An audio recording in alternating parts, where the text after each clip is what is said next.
passed the CHIPS Act last summer, which sets aside $52 billion to incentivize chip companies to manufacture on U.S. soil. Now, TSMC is spending $40 billion to build 2 chip fabrication plants, fabs, in Arizona.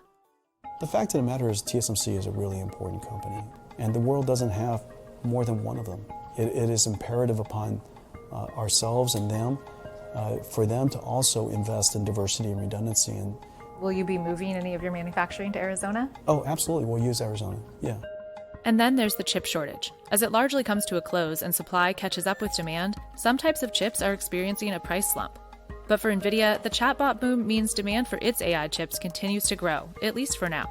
See, the biggest question for them is how do they stay ahead? Because their customers can be their competitors also. Microsoft can try and design these things internally. Amazon and Google are already designing these things internally.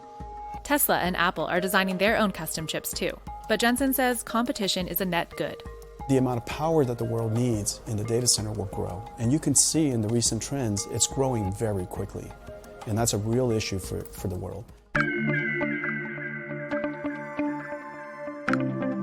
While AI and ChatGPT have been generating lots of buzz for NVIDIA, it's far from Huang's only focus.